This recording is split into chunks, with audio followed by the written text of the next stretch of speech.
Hello friends, welcome to Kumari dental. இன்றைக்கி நம்ம என்ன பார்க்க போகிறோன்னா, இட்லி தோசைக்கு செட் ஆகிற மாதிரி ரொம்ப சூப்பரான சட்னி ரெசிபி தாங்க பார்க்க போகிறோம்.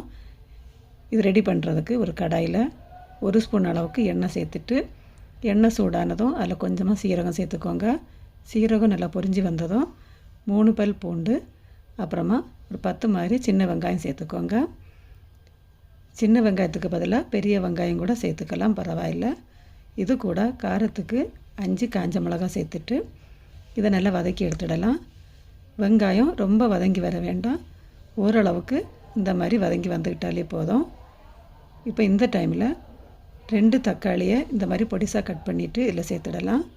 சேர்த்துட்டு இப்போ இந்த தக்காளி நல்லா வதங்கி வரணும், அது வரைக்கும் இதை நல்லா வேக வச்சு எடுக்கலாம்.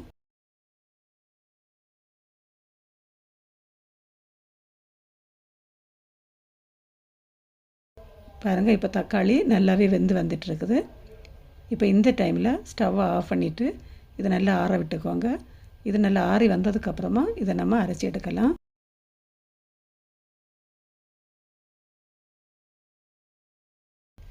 இப்போ தக்காளியில் நல்லா ஆறி வந்ததுக்கப்புறமா இதை ஒரு மிக்ஸி ஜாரில் சேர்த்துட்டு இது கூட 3 ஸ்பூன் அளவுக்கு பொட்டுக்கடலை, அப்புறமா ஒரு 5 ஸ்பூன் அளவுக்கு துருவின தேங்காய் சேர்த்துக்கோங்க.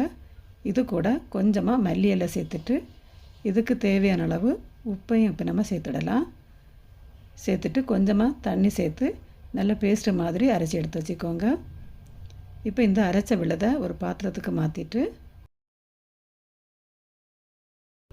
உங்களுக்கு சட்னி எந்த அளவுக்கு வேணுமோ அந்த அளவுக்கு தண்ணி சேர்த்து நல்லா இதை கலந்து வச்சுக்கோங்க. இந்த டைமில் உப்பும் செக் பண்ணிக்கோங்க.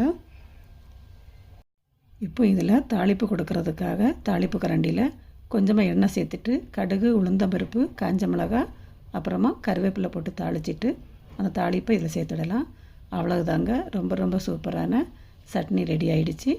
இது இட்லி தோசைக்கு கூட சாப்பிட்றதுக்கு ரொம்பவே சூப்பராக இருக்கும். நீங்களும் இதே மாதிரி ட்ரை பண்ணி பார்த்து எப்படி வந்துச்சுன்னு உங்களோட ஃபீட்பேக்கை கமெண்டில் சொல்லுங்கள். மீண்டும் இன்னொரு ரெசிபியோடு உங்களை சந்திக்கிறேன். நன்றி, வணக்கம்.